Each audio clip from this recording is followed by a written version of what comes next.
fix this engine, and I'll marry you in front of everyone here." Isabella Martinez's voice echoed through Phoenix Automotive's auditorium like a death sentence.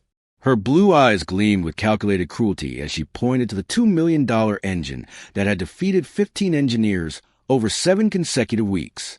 Marcus Thompson froze in the auditorium doorway, his hand still gripping the mop and cleaning bucket. 200 employees turned to stare at him as if he were a wounded animal that had wandered into the office.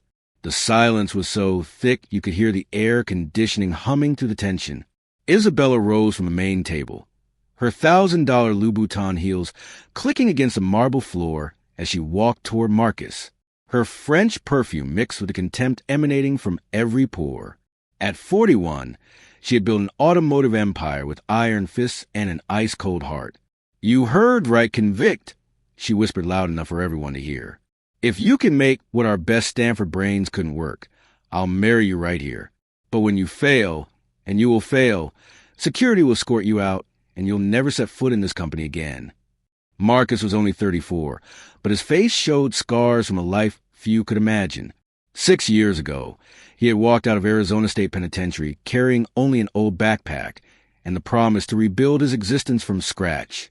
No one at Phoenix Automotive knew that behind the janitor's uniform hid a man who had learned mechanics in the most brutal workshops of the prison system.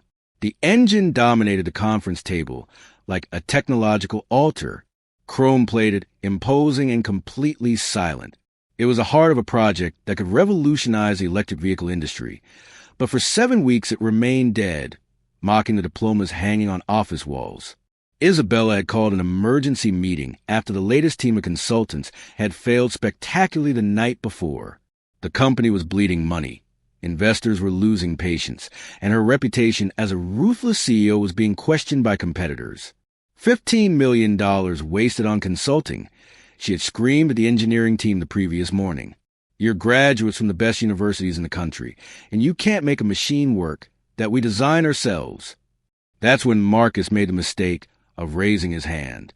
"Mrs. Martinez," his voice was deep, controlled, carrying the quiet authority of someone who had survived the worst places society could offer. "May I take a look at the specifications? Maybe I can help." The auditorium exploded in nervous laughter. Some employees exchanged embarrassed glances. Others simply shook their heads in disbelief. An ex-convict offering help with cutting-edge engineering seemed like the cruelest joke of the day. Isabella saw the perfect opportunity. Publicly humiliating Marcus would serve as an example to any employee who dare question the established hierarchy. Besides, the Japanese investors watching from the front row would be impressed with her authoritarian leadership. 2 hours, she announced, checking her platinum Rolex. "That's how long you have to prove you know something besides cleaning bathrooms. When you fail, I want everyone here to remember what happens when someone tries to be smarter than they really are." But Isabella didn't know that Marcus carried secrets that could change everything. Secrets learned in the depths of the prison system, where survival depended on skills no university taught. As Marcus approached the engine with the calm of someone who had faced much worse challenges, his eyes revealed a confidence that made some more attentive observers wonder if Isabella had just made the biggest mistake of her career. If you're feeling like this story is going to have a twist nobody expects, don't forget to subscribe to the channel, because what's coming next will leave everyone speechless. But what Isabella couldn't imagine was that the 6 years Marcus had spent behind bars weren't wasted time. They were the most brutal and efficient university any man could attend, especially when his life depended on learning things that books never taught. Isabella felt a rush of adrenaline coursing through her veins as she watched Marcus approach the engine. This was the kind of corporate theater she loved, demonstrating power through public humiliation. She had learned this technique as a young woman, watching her own father destroy employees in factory meetings. "Attention, everyone," she announced, her voice amplified by the sound system. "I want you all to document this moment. Record on your phones. Post on social media. Let the world see what happens when someone dares to challenge this company's competence." Employees reluctantly complied, some clearly uncomfortable with the unnecessary cruelty. But no one dared contradict Isabella Martinez. She had built her reputation by firing people for minor infractions, creating an environment where fear was more powerful than any human resources manual. Marcus remained impassive, his hands running over the engine's surface, as if reading Braille. He had learned much about machines in prison, but not the way people imagined. For 6 years, he had worked in the penitentiary's machine shop, where fixing broken equipment meant the difference between having privileges or spending weeks in solitary confinement. The real learning had begun when he met Samuel Heavy Morrison, a former General Motors engineer serving time for tax fraud. Heavy had been wrongly convicted, but in prison, he became the most valuable mentor Marcus could have found. "Kid," Heavy used to say while teaching Marcus to diagnose engines by vibration, "the difference between a common mechanic and a true specialist isn't in the diploma. It's in the ability to listen to what the machine is trying to tell you." Isabella increased the psychological pressure, walking around Marcus like a predator circling its prey. Our Stanford engineers tested 47 different theories. They spent $300,000 on specialized consulting. But you, with your criminal record, think you can solve it in 2 hours. She turned to Japanese investors, who watched the scene with growing interest. "Gentlemen, this is a perfect demonstration of how my leadership keeps this company focused on reality. I don't tolerate illusions or unnecessary arrogance." Marcus continued his silent examination, but internally, he was processing information that none of the engineers had considered. In prison, he had learned that complex machines frequently fail for simple reasons. Heavy had taught him a fundamental rule. When everyone's looking for complicated problems, usually the solution is hidden in something too obvious to notice. Isabella intensified her verbal attacks, fueled by the growing attention of the audience. "You know what your real problem is, Marcus? You ex-convicts always think you deserve more than life offers. You spend years in jail dreaming of a second chance. But the reality is that some mistakes can't be undone." She paused dramatically, savoring every word. "You had your chance when I allowed you to work here as a janitor. That should have been enough for someone with your background. But no, you had to try to climb beyond your place." Isabella's words cut deeper than she imagined. Marcus had spent 6 years fighting against the stigma of being an ex-convict, facing rejections in hundreds of job interviews. When he finally got the job at Phoenix Automotive, he had promised himself he would prove his worth through dedicated work, not unnecessary confrontations. But something in the engine's technical specifications had caught his attention during the previous weeks. While cleaning the engineer's offices, he had noticed patterns in the failure reports that reminded him of problems he had solved in the prison workshop. "Interesting," Marcus murmured, examining a specific connection in the electrical system. "This engine uses an adaptive sequential ignition system.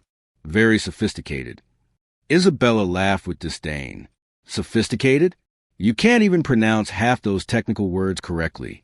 You're just repeating jargon you heard the real engineers discussing." What Isabella didn't realize was that Marcus had identified something crucial. The engine wasn't broken. It was being sabotaged by a programming error so subtle that only someone with experience in improvised systems could recognize it. In prison, Marcus had learned that machines frequently failed not due to mechanical problems, but because of conflicts between different systems trying to control the same function. Heavy had taught him to recognize these conflicts through signals that conventional engineers ignored. While Isabella savored her superiority, she had no idea she was about to discover something that would change not only her opinion of Marcus, but everything she believed she knew about competence and character judgment. Something that would make her question every decision she had made in the last 5 years. Marcus closed his eyes for a moment, blocking out the cruel laughter and malicious comments echoing through the auditorium. In his mind, he could hear Heavy Morrison's gravelly voice echoing off the cold prison workshop walls. "When the whole world is against you, kid, the only thing that matters is what you know to be true." The memory transported him back to that winter morning 3 years ago, when Heavy had shown him something that would change his understanding of machines forever. "Come here, Marcus," Heavy had whispered, pointing to a generator that powered the prison laundry. "This thing has been failing every week for 2 months. City technicians come here, replace parts, write pretty reports, but it keeps breaking." "No, why?" Marcus had shaken his head, genuinely curious. Heavy smiled with that teacher-like manner that still existed within the man broken by the judicial system. "Because they're looking in the wrong place. Look at this here." Heavy pointed to two wires that looked identical to inexperienced eyes. This system has two control units trying to give orders to the same component. It's like having two bosses shouting different commands in your ear. Now, 3 years later, Marcus recognized exactly the same problem in Phoenix Automotive's $2 million engine. Two independent control systems, programmed by different teams, creating command conflicts that made the engine fail in an apparently random manner.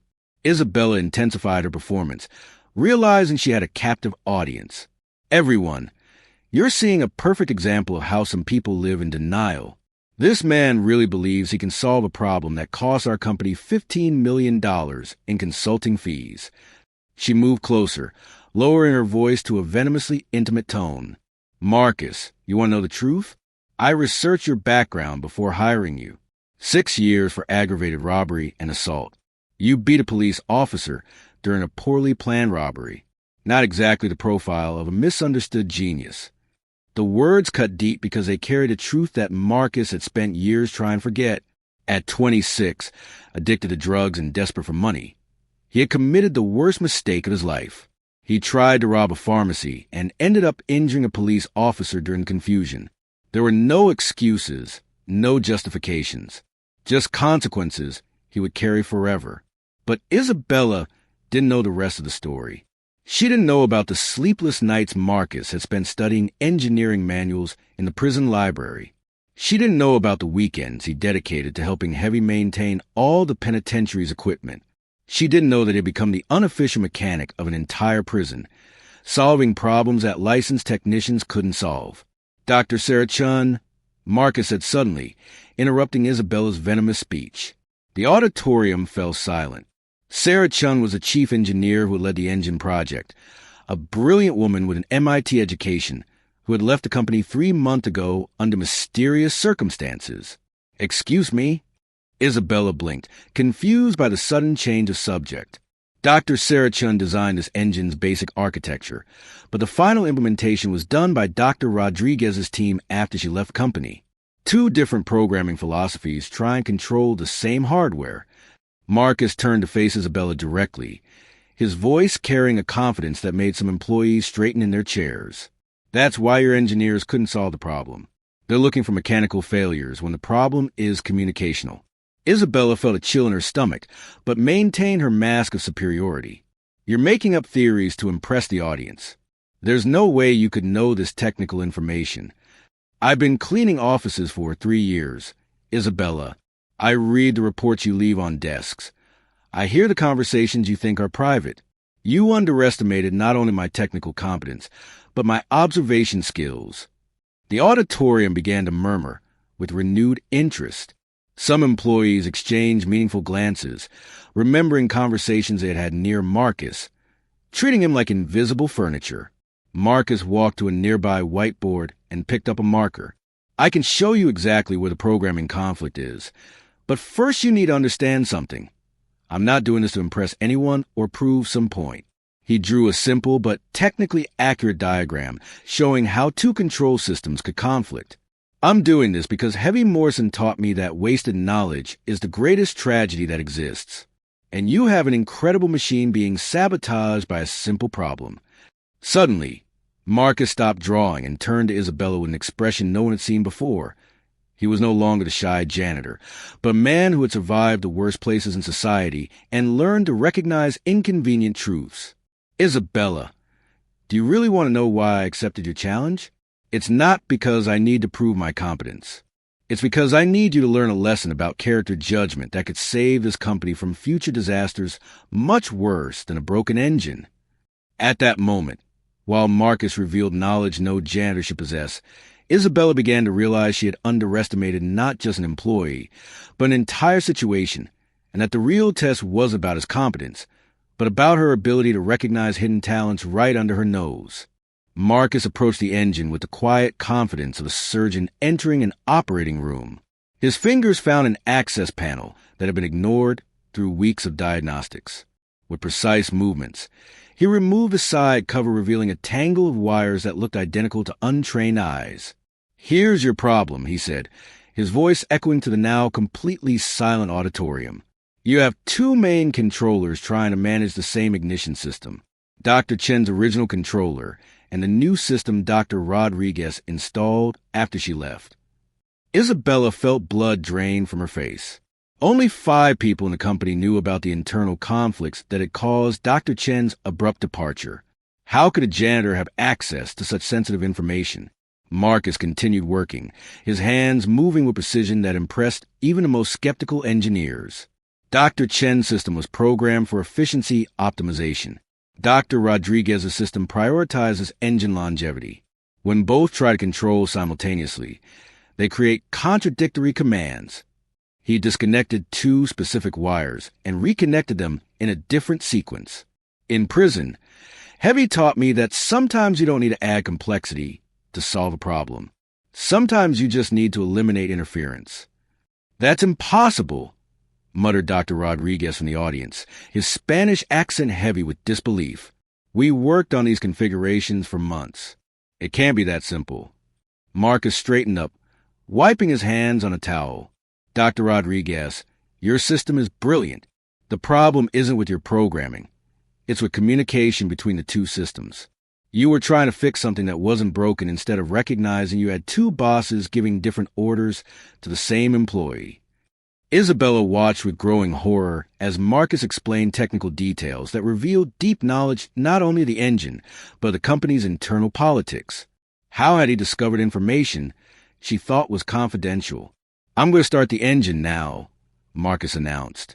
"But first, Isabella, you need to understand something important about leadership."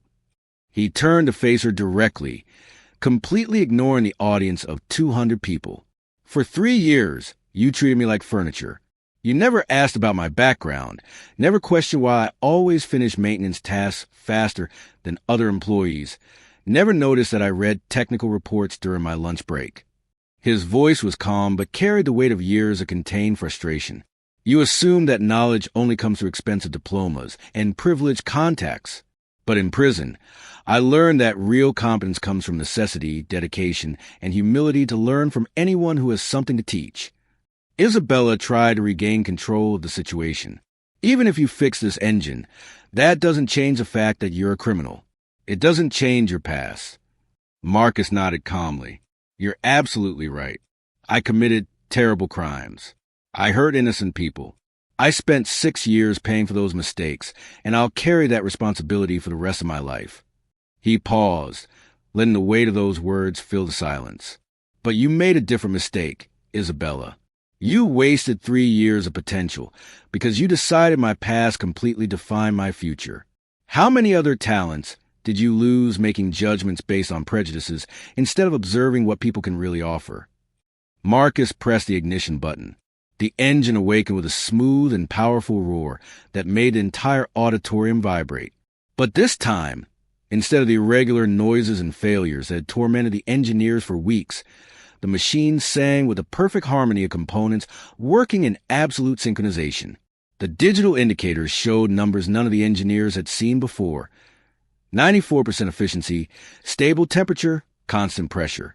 The engine wasn't just working. It was operating beyond original specifications. "My God," whispered Dr. Rodriguez, studying the readings with growing amazement. "The parameters are perfect. How did you know?" Isabella remained paralyzed as the reality of the situation crystallized around her. She hadn't just been proven publicly wrong. She had been educated about leadership by a man she had systematically humiliated and underestimated. The Japanese investors stood up and began clapping slowly. Other employees joined in, creating an ovation that echoed throughout the entire building. But Marcus wasn't smiling in triumph. His expression remained serious, respectful. "Isabella," he said when applause died down, "you offered marriage as part of your challenge. Obviously, that was cruel theater, not a genuine proposal. But I have a counterproposal." The auditorium fell into absolute silence, waiting for his next words. "Give me the opportunity to work as an integrated systems consultant, not because I deserve it after fixing this engine, but because I can help this company avoid similar problems in the future. And in return, I'll teach you some things about how to identify potential in places you never thought to look." At that moment, Isabella faced a choice that would define not only her company's future, but the kind of leader she really wanted to be. Because Marcus had just offered something no business course had taught, a lesson in humility from someone who had lost everything and rebuilt his life through genuine competence and quiet determination. 6 months later, Isabella Martinez walked through Phoenix Automotive's corridors with a completely different perspective. The building looked the same, but she had learned to observe details that previously went unnoticed, like how the cleaning staff knew every piece of equipment in the building, or how maintenance technicians frequently identified problems before even the engineers did. Marcus had become the Director of Innovation and Integrated Systems, a position created specifically to leverage his unique ability to identify unconventional solutions. His first project had saved $3 million by identifying inefficiencies that specialized teams had neglected for years. Isabella's transformation didn't happen overnight. In the first weeks after the engine incident, she had resisted change, tried to minimize the importance of what had happened. But the financial results were undeniable, and the Japanese investors had made it clear they saw Marcus as a fundamental strategic asset. The decisive moment came when Marcus proposed a Hidden Talents program, an initiative to identify employees with underutilized skills regardless of their current hierarchical position. The first person discovered through the program was Maria Santos, a cafeteria employee who had studied chemistry before emigrating to the United States. Maria identified an instability in the new synthetic fuel that the chemical engineers had completely missed. Her simple solution, adjusting the pH through an additive that cost less than 50 cents per liter, improved fuel efficiency by 12%. "You were right," Isabella admitted to Marcus during a private meeting in her office. "I was wasting human resources through pure prejudice. How many opportunities did we lose over the years because of my arrogance?" Marcus, now wearing a simple but respectful suit, smiled with the same calm he had demonstrated during the challenge 6 months earlier. "Isabella, the past matters less than what we do with the lessons we learn. You're creating a culture where competence is valued above credentials. That's going to transform this company." Phoenix Automotive had become a case study in business schools. The Hidden Talents program had identified 17 employees with extraordinary skills that were being underutilized. The company saved $8 million in external consulting just by better utilizing internal resources. The numbers spoke for themselves. Productivity increased 23%, employee satisfaction reached record levels, and the company had won international contracts based on its reputation for genuine innovation. Isabella had learned to do something she had never considered before: listen. During her daily walks through the office, she stopped to talk with employees at all levels, asking about their backgrounds, interests, and ideas. She discovered that the night security guard had been a physics professor in El Salvador, that the receptionist had an MBA interrupted by family issues, that the IT technician had developed algorithms that could revolutionize their internal systems. Marcus maintained his characteristic humility even with success.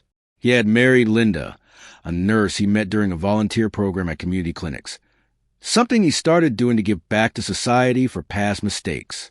They lived in a simple house, and Marcus still drove the same used car he owned when he was a janitor. "You know what was the most important lesson I learned in prison?" Marcus asked during the company's annual lunch, where he had been invited to speak about overcoming challenges and second chances.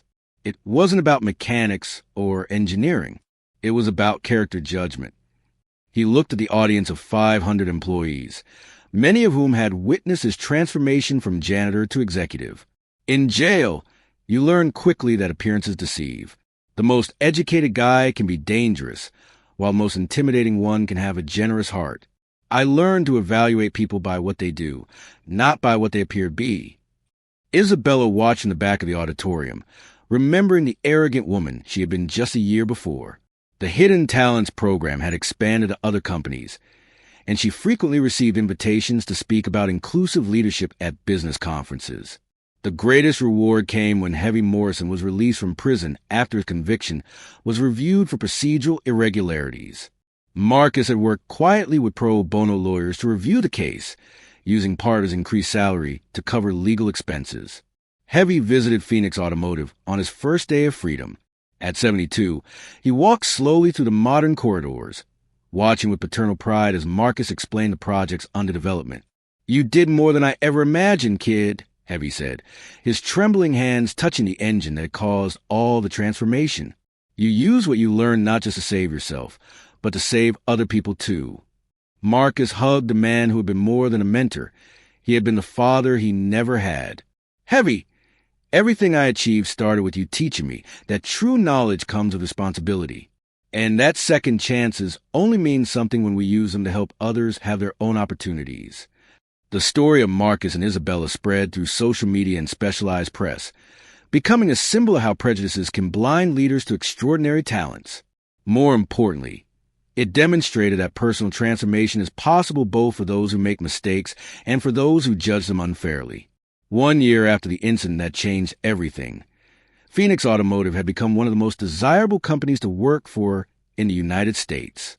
The Hidden Talents program had been implemented in 43 different companies, creating opportunities for thousands of underestimated employees.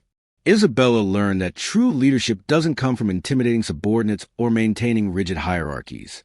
It comes from creating environments where each person can contribute their maximum potential, regardless of their past or current position. And Marcus discovered that the greatest revenge against prejudice isn't proving others wrong. It's using your competence to open doors that others like you can walk through. If this story touched your heart and made you think about talents that might be hidden around you, don't forget to subscribe to the channel.